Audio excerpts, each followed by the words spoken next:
तो ठीक है, डायलॉग कर सकें, बात कर सकें, और क्या क्या चीजें चैलेंजेस हैं, कोई कॉन्सेप्ट नहीं समझ में आ रहा है इन बिटवीन, तो this open forum I.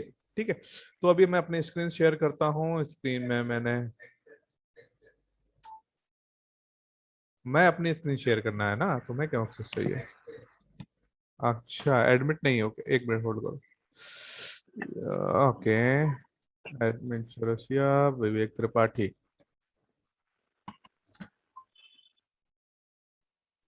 Okay guys, सो आज का सेशन का जो टॉपिक है, बेसिकली हम लोग नेमिंग कन्वेंशन पे जाएंगे थोड़ा बहुत, है ना?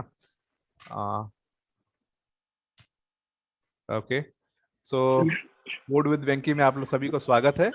और हम लोग छोटी छोटी बातें देखेंगे कि भाई ऑब्जेक्ट क्लास की है। तो ये फर्स्ट ऑफ ऑल जो ये पीपीटी का क्रेडिट जाता है कामत कुमार अग्निहोत्री को जानता है, तो थैंक यू कामत। ओके, तो नेमिंग कन्वेंशन जो बेसिकली है जावा में, वही कैमल स्टाइल फॉलो होती है कि पहला जो लेटर होता है, आई बिलीव पेन नहीं वर्क कर रहा। Okay, let's okay, okay, got it. Okay, let's see. Okay, forget about the pen. तो जावा में जो मैं बहुत फास्ट में मैं कवर करूंगा नेमिंग कन्वेंशन, क्योंकि इसमें ऐसा कुछ है नहीं कि जावा का जो नेमिंग कन्वेंशन होता है कैमल के इसमें फॉलो करता है।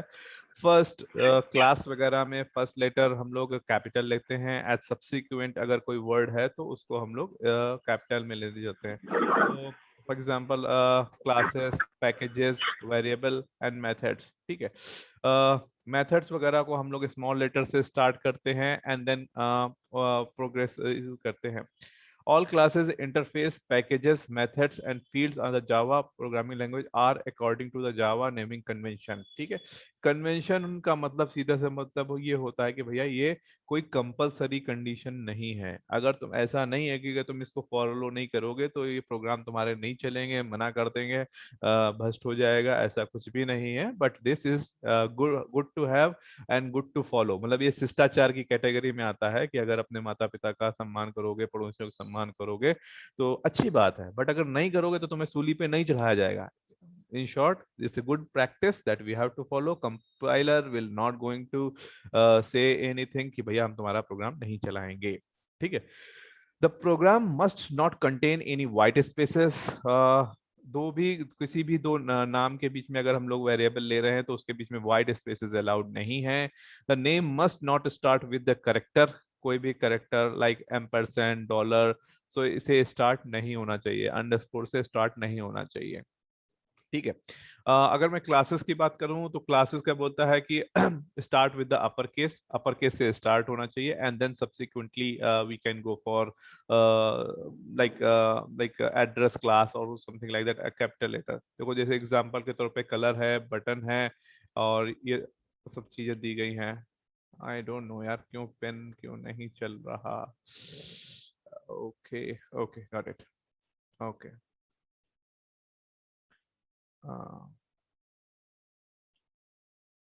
ओके, इट शुड लाइक ये नेम हो गया method, it should start with the lower case. Method का नाम लोअर केस से हमेशा स्टार्ट होता है, जैसे कि मेन हो गया, प्रिंट हो गया, प्रिंटलन हो गया। Variable start with the lower case like ID, name, जो भी है ये सभी लोअर केसेस में ही होते हैं।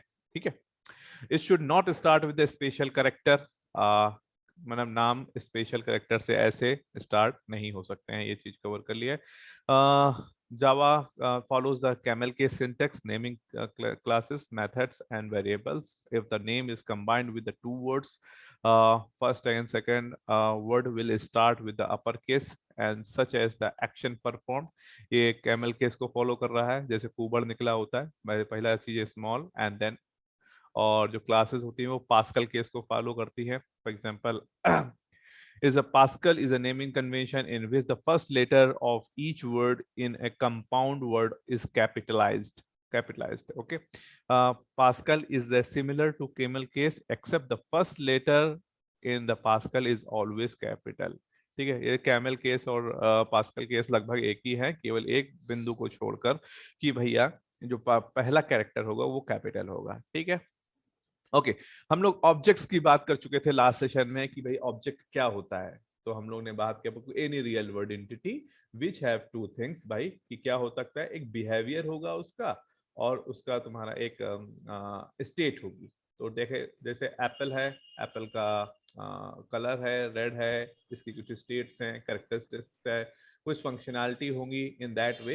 N entity that has a state, state मतलब कोई भी जिसको मेजर किया जा सके, the thing that can be measured is known as the state. Behaviour उसको कैसे चेंज कर सकते हैं, उस पर ऑपरेशंस कैसे अप्लाई कर सकते हैं, इस सभी चीजों को कहा गया है behaviour, is known as the object. Chair, bike, marker, pen, table, car, etc, ये सभी जो चीजें हैं वो जो तुम्हारी हैं इसी की कैटेगरी में आती हैं। ठीक है, okay. Okay, an object have a three states. States represent data value, जो कि data value है उसको represent करता है. Behavior represent the behavior of the functionality of an object, such as जैसे deposit हो गया या withdrawal हो गया, इस सभी चीजों को जो behavior कहा गया है. Identity, identity is a typical implementation via unique ID. The value of the ID is not visible to external user. However, it is used internally by the JVM of each object individually. भाई अगर तुम्हारा JVM तो मान लो एक class A है, ठीक है, इसके 25 इंस्टेंस बनाते हो, I1, I2, I3, तो ये किसी मेमोरी मॉडल के थ्रू ये पहचानता है कि भैया हमारा ये कौन सा ऑब्जेक्ट कौन सा है, कौन सा ऑब्जेक्ट कौन सा नहीं है। सो इन दैट वे इसको सॉर्ट आउट करने के लिए ये इंटरनली की एक मैनेज करता है, जिसके थ्रू ये पहचानता है कि भैया हम किस चीज से एसोसिएटेड हैं, right. Okay, going forward, the object definition is a real world runtime object is an entity which has a state and behavior, again repeated information.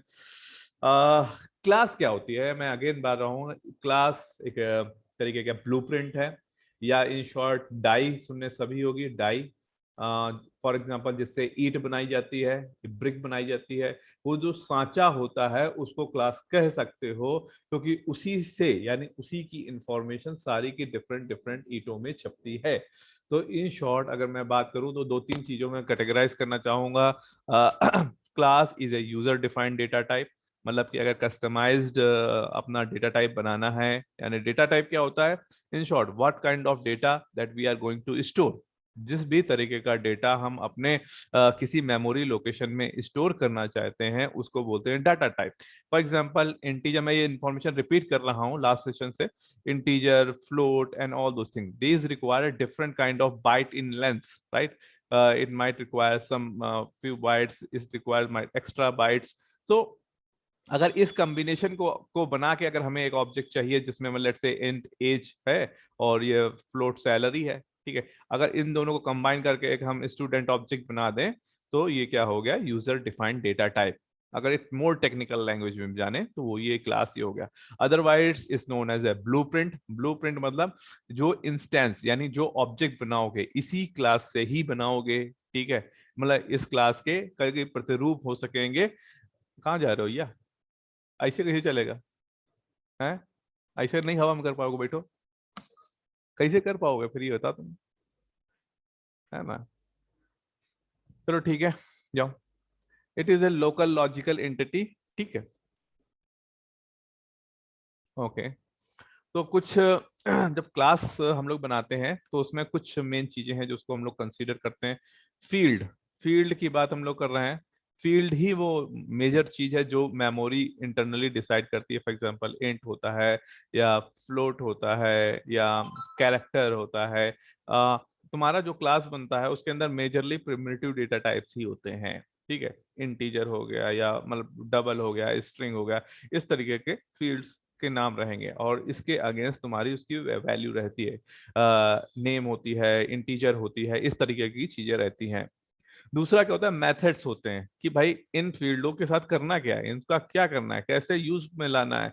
तो फंक्शनैलिटी, कुछ some kind of functionality implement करी जाती है तुम्हारे class में, उसको बोलते हैं मेथड्स। कंस्ट्रक्टर एक बहुत इंपॉर्टेंट कॉन्सेप्ट है, उसको हम लोग आगे बहुत ज्यादा डिटेल में समझेंगे। इन शॉर्ट मैं अभी क्या कवर करना चाहता हूँ कि भाई जब भी आप कभी क्लास का ऑब्जेक्ट बनाते हैं, लेट्स से क्लास का बनाते हैं, तो लेट्स से ए हमने हमारी क्लास है, ठीक, और हमने अपना ऑब्जेक्ट यू बनाया है, तो इसका ए नाम का एक इस तरीके का विदाउट रिटर्न टाइप एक मेथड बनता है जिसको हम लोग कंस्ट्रक्टर कहते हैं। कई तरीके के कंस्ट्रक्टर हो सकते हैं, एक होता है डिफॉल्ट कंस्ट्रक्टर, एक होता है पैरामीटराइज्ड कंस्ट्रक्टर। डिफॉल्ट कंस्ट्रक्टर मतलब उसके अंदर कोई भी आर्गुमेंट पास नहीं करते हैं, दैट इज अ डिफॉल्ट। अगर तुम नहीं भी बनाते हो तो कंपाइलर जब बाइट कोड में कन्वर्ट करता है तुम्हारी जावा फाइल को, तो बाय डिफॉल्ट ऐड कर देता है बिहाइंड द सीन तुम्हारी जानकारी के बिना, ठीक है। अब इसकी आवश्यकता क्या होती है? आवश्यकता जब भी तुम ऑब्जेक्ट बनाते हो, let's say A is equal to A and then is equal to new, और उसके बाद ए करते हो, the moment you have did it, पहला स्टेप क्या होता है, मतलब मेमोरी इनिशियलाइजेशन कैसे वर्क करता है, मैं एक बार तुम्हें बोर्ड पे ले चलता हूं और समझाने का प्रयास करता हूं कि how the initialization work. That's a very important thing, सभी लोगों को कंसीडर करना चाहिए इस बात पे और स्पेशल ध्यान देना चाहिए। तो जैसे फॉर एग्जांपल तुम्हारी लेट्स से किसी बंदे की क्लास क्या है, ए है, और इसके अंदर तुमने वेरिएबल जो रख लिए हैं इंट ए रख लिया, और स्ट्रिंग नेम रख लिया। मैं दो ही इंपॉर्टेंट लेके चल रहा हूँ, ठीक है। अब दो लेट्स से हमारे पास एक कंस्ट्रक्टर है ए, और जिसको इनिशियलाइज कर रहे हैं या बाय डिफॉल्ट जो वैल्यू है उसकी, मैंने लिखा a is equal to A, new A लिखा। The moment I have did, क्या हुआ, सबसे पहले जाके कंस्ट्रक्टर इन्वोक हुआ। कंस्ट्रक्टर के अंदर जो भी इंफॉर्मेशन लिखी रही होगी वो सारे स्टेटमेंट एग्जीक्यूट करेंगे। मुद्दे की बात यह है कि जब ये कंस्ट्रक्टर एग्जीक्यूट करेगा, इसके ऊपर के जितने भी कंस्ट्रक्टर होंगे वो एग्जीक्यूट करते जाएंगे। लेट्स से मैं थोड़ा सा और डिटेल में जा रहा हूं कि अगर तुम्हारी क्लास बी है, लेट्स से एक्सटेंड्स किया है किस क्लास को, बी को, और तुम्हारी क्लास बी ये है और इसके अंदर भी एक कंस्ट्रक्टर डिफाइंड है, तो सबसे पहले क्या करेगा ये तुम्हारा इस पॉइंट पे लेट्स से तुमने वापस गए, कंस्ट्रक्टर तुमने ये लिखा, सबसे पहले ये जाएगा यहाँ पे, देखेगा क्या इसका कोई पेरेंट है, कहेगा हाँ है, तो कहेगा इसके सारे स्टेप अभी रहने दो क्योंकि भाई इसका पेरेंट अभी इनिशियलाइज्ड नहीं है। तो कहेगा क्या कैसे करें, तो बाय डिफॉल्ट यहाँ पे कंपाइलर तुम्हारा सुपर कीवर्ड लिख देता है। सुपर का सीधा सा मतलब क्या होता है तुम्हें दिखेगा नहीं लेकिन बिहाइंड द सीन होगा। तो वो सुपर कंप्यूटर जो सुपर जो कीवर्ड लिखा रहता है वो क्या करता है कि पहले पेरेंट को कहता है पहले भैया भैया अभी हम सीधे वजूद में थोड़ी ना आ जाएंगे, जब हमारे मम्मी पापा पैदा होंगे तभी तो हम पैदा हो पाएंगे, राइट। और मम्मी पापा के मम्मी पापा पहले पैदा हुआ होंगे तब वो हम लोग पैदा पाएंगे। तो इन शॉर्ट वो बोलता है कि पहले मेरे जाके रूट्स बनाओ तब मैं जाके वजूद में आ पाऊंगा। तो भाई उसने क्या किया, चलो ठीक है, उसने कहा तुम हमको आग भी वजूद में नहीं ला सकते, पहले जाके बी को इनिशियलाइज करो। तो बी पे गया, बी की जो जो इन्फॉर्मेशन है लेट्स से यहाँ पे भी होगा, तो ये सबकी सबकी पेरेंट क्लास क्या है, टॉप मोस्ट पेरेंट क्लास क्या है, ऑब्जेक्ट, ठीक है। ये सबसे टॉप मोस्ट पेरेंट क्लास है इन द जावा।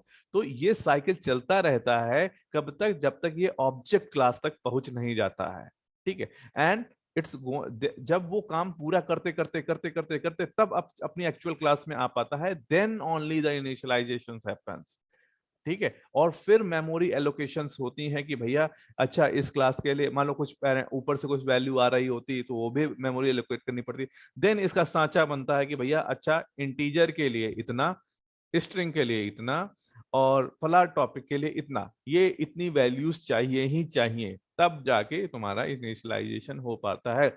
और इस प्रोसेस को क्या कहा जाता है भैया, कंस्ट्रक्टर चेनिंग। अगर हमसे नहीं समझ में आया है तो गूगल में जाके यूट्यूब पे जाके जरूर पढ़ लेना, इससे तुम्हारी अंडरस्टैंडिंग, लेवल ऑफ अंडरस्टैंडिंग बहुत अच्छी बनेगी।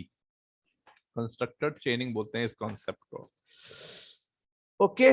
हाँ, एक होता है ब्लॉक्स और नेस्टेड, ओके, एक होता है ब्लॉक्स, स्टैटिक ब्लॉक और instance block, inner classes and interface.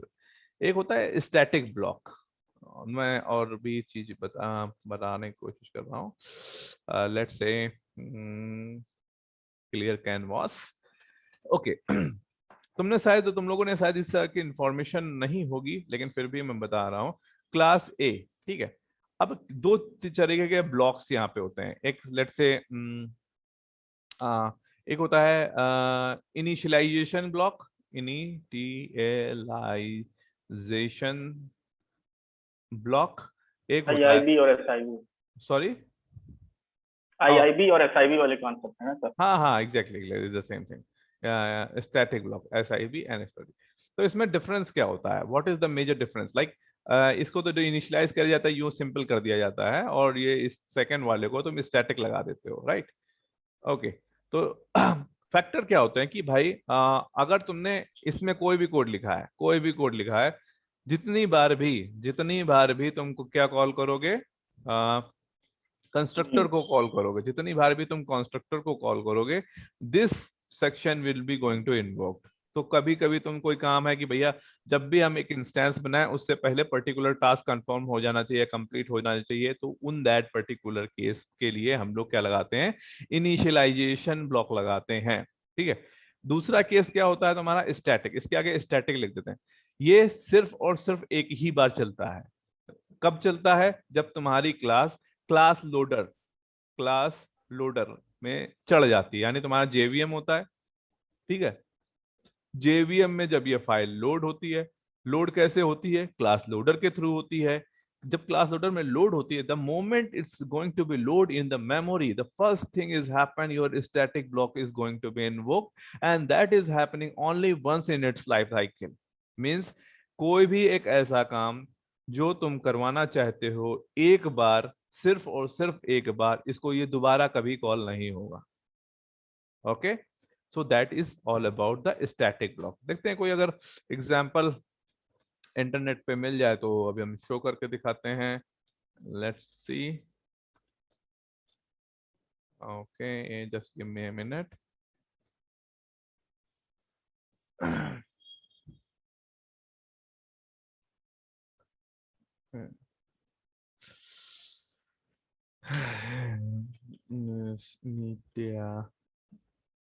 Initialization block versus static initialization block की कोई मैं इमेज सर्च मार लेता हूँ, अगर मुझे मिल जाए।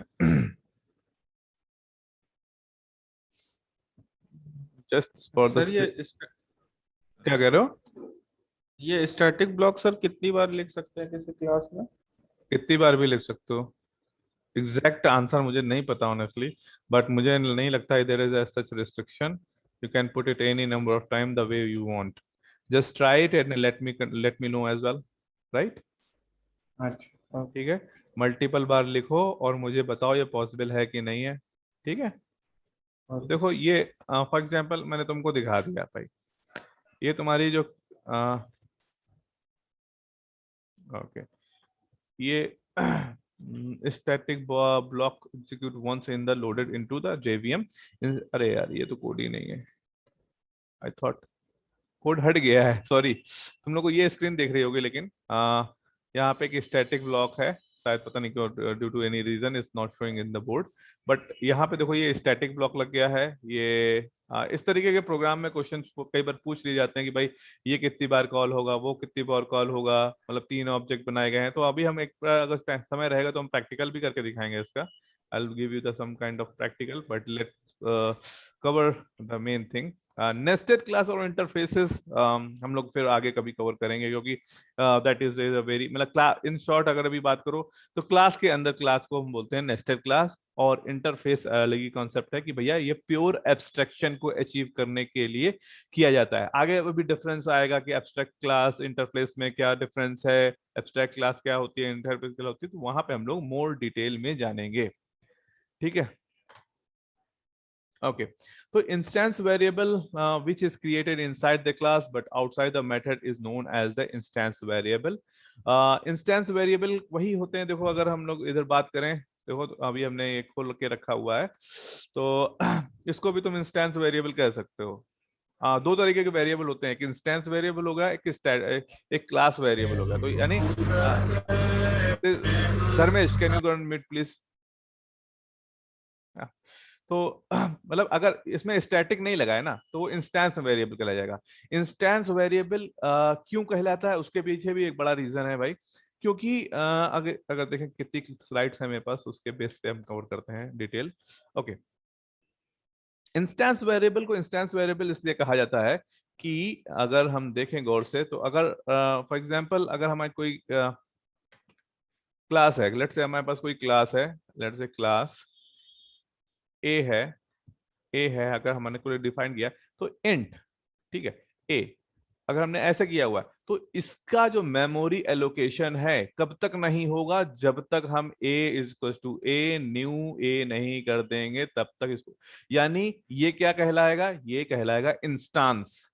इंस्टांस कह लो, ऑब्जेक्ट कह लो, यानी कुछ भी कह लो, तो ये हो गया तुम्हारा इंस्टांस चीजें, ठीक है। A is equal to A new A, the moment you have did it, the memory allocation for A is done at that particular moment, and that is nowhere means it could be different for A is equals to B is equals to new A, ठीक है। अगर हमने तो कोई दूसरा object create किया तो इसकी मेमोरी लोकेशन और इसकी मेमोरी अलग अलग होगी, और ये इंस्टेंस पे डिपेंड करेगी, यानी हर इंसान का फिंगरप्रिंट अलग अलग होगा। तो यानी फिंगरप्रिंट क्या होगा, इंस्टांस वेरिएबल हुआ, इंस्टांस, यानी साफ साफ बोल रहा है ये इंस्टेंसेस हैं और उसके अलग अलग वेरिएबल हैं। अगर इसी में हम स्टैटिक लगा दें, स्टैटिक, लेकिन जैसे अपनी कंपनी ट्राइलेक्ट है, ठीक है, तो अगर हमने कह दिया भैया हम लोग सभी एम्प्लॉय हैं, एम्प्लॉय के कंपनी का नाम हो गया ट्राइलेक्ट, ठीक है, ओके। तो if that is just 10 minute बाकी हैं, जल्दी से कवर करना पड़ेगा, बाकी नहीं तो फिर सेशन अगले टर्न में करेंगे। तो तो अगर ये स्टैटिक वेरिएबल है जो ट्राइलेक्ट को और ये शेयर करी गई इंफॉर्मेशन है, यानी अगर तुमने ये static, the moment you have put the static word, it the in this in particular information is the common for all the instances, मतलब it is the shared resource. जैसे एक कॉमन तालाब हो गया, एक कॉमन कुआं हो गया, गांव में कोई भी पानी पी सकता है वहां पे जाके, राइट। तो उस तरीके की चीजों को बोल गया है स्टैटिक। गांव में एक स्टैटिक नल खोल दिया गया है, गांव में एक स्टैटिक तालाब खोल दिया है, गांव में एक स्टैटिक कुआं खोल दिया है, वो सबको है, लेकिन सबकी अपनी अपनी तिजोरी पर्सनल है भैया, उसमें कोई शेयर किसी का नहीं है। तो यानी इंस्टांस वेरिएबल हो गए तिजोरी, घर का सामान, प्राइवेट सामान, घर का कुछ उल्टा सीधा चीजें, है ना। और स्टैटिक हो गई पब्लिक चीजें, which is the shared resource, it's the public property of the class, okay.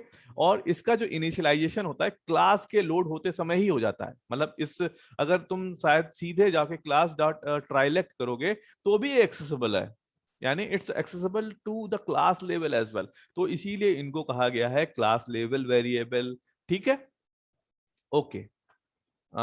हम लोग इंस्टेंस वेरिएबल की बात कर चुके हैं, a variable which is created inside a class but outside the method is known as the instance variable, ठीक है। Instance variable doesn't get a memory at the compile time, वही मैं बात कर रहा था कि कंपाइल टाइम पे इसकी मेमोरी एलोकेशन नहीं होती है, जब एक्चुअल वेरिएबल इनिशियलाइज होता है तब की जाती है, right. It gets the memory at the run time, ये मेमोरी जब रन टाइम पे मिलती है व्हेन द ऑब्जेक्ट और instance is created, that is why it's known as a instance variable, okay. So method क्या होते हैं जावा में, जावा मेथड मतलब वही फंक्शन जिसको एक्सपोज किया जाता है, इनकैप्सुलेशन वगैरह की हम लोग बात कर चुके हैं। क्यों इस्तेमाल होता है, सम के लिए कोड रियूजेबिलिटी, कोड ऑप्टिमाइजेशन के लिए इस्तेमाल किया जाता है। A method is like a function which is used to expose as the behaviour of an object, ठीक है, ठीक है। What is the different ways to create an object in Java. तो ऑब्जेक्ट जावा में ये बहुत ही इंपॉर्टेंट क्वेश्चन है, it's very one of the very popular interview question as well, तो प्लीज कंसीडर करो इसको।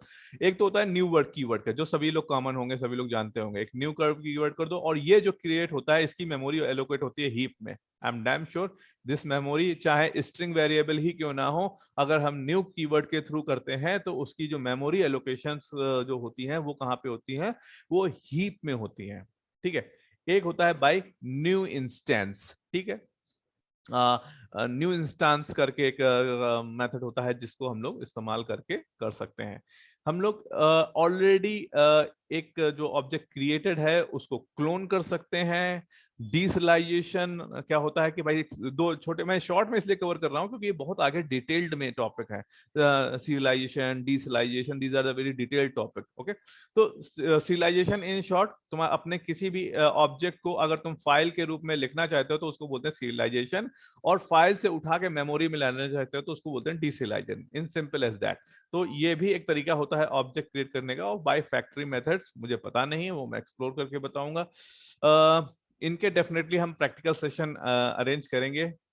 एनोनिमस ऑब्जेक्ट क्या होता है? समटाइम्स ऐसा होता है कि भाई हमें ऑब्जेक्ट रेफरेंस होल्डर नहीं चाहिए होता। For example A is equal to new A किया हमने, ठीक है, लेकिन समटाइम्स होता है इस we are never going to use it again है। Okay, we are no never we are pretty much sure कि भैया हम आगे इसको इस्तेमाल जीवन में कभी नहीं करेंगे, आगे किसी भी प्रोग्राम में इस्तेमाल नहीं करेंगे, तो हम क्यों किसी होल्डर की मेमोरी को खराब करें।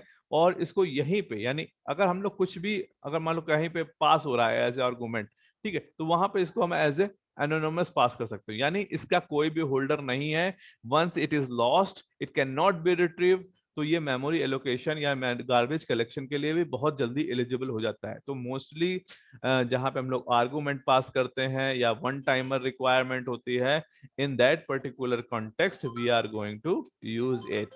ओके, सो ये हो गया तुम्हारा anonymous. an object which has the reference is known as the anonymous. It can be used at the time of the object creation only. Okay, so यार अभी तो ये इतना ही है। मैं कल मेक श्योर करूंगा कि दो चीजें कवर करने की, जब प्रैक्टिकल सेशन करूंगा, कि हमारा ऑब्जेक्ट क्रिएशनल कितने तरीके से हो सकता है, उसका एक प्रैक्टिकल डेमो बना के दिखाऊंगा।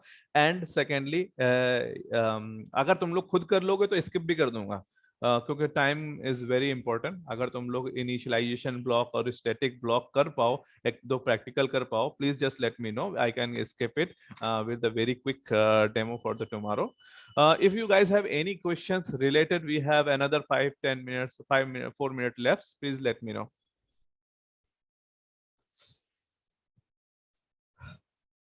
Any questions? No question? खैर मैं थोड़ा रावलपिंडी की तरीके भगा भी हूँ। अगर कोई डिटेल में कोई चीज पूछनी हो तो you can. Sir static block और स्टार्टिंग मेथड क्या मतलब, मैं जिसमें स्टैटिक लिख देते हैं वही स्टैटिक मेथड हो जाता है, मेथड क्या आगे? हाँ बिल्कुल, वही स्टैटिक मेथड हो जाता है। ब्लॉक मतलब अगर करली ब्रेसेस है तो वो सिंपल ब्लॉक है, यानी है ना। और जो तुम्हारा इस अगर उसके आगे स्टैटिक लिख दो तो स्टैटिक ब्लॉक हो गया। ये सब नाम का खेल है ना, कि जितना नाम लगाओगे वो हो जाएगा, जो नाम नहीं हटा दोगे तो खत्म हो जाएगा। ठीक है, बाकी any other questions to anybody? ठीक है, मैं हाईली रिकमेंड कर रहा हूँ कि भाई जॉब ऑब्जेक्ट कैसे बनता है, ऑब्जेक्ट में मेमोरी कैसे एलोकेट होती है, कैसे कैलकुलेशंस होती हैं, प्लीज अगर मेरी बात नहीं समझ में आती है, go through some expert YouTubers. Okay, they have explained in a very good way, so follow them, understand them. This is the very important topic, okay, that you have to know. Okay guys, thank you very much. Tomorrow I'm going to cover about the static block, initialization block, and then I'll if time allows, then we will go for the another section. Thank you very much. Bye bye, take care.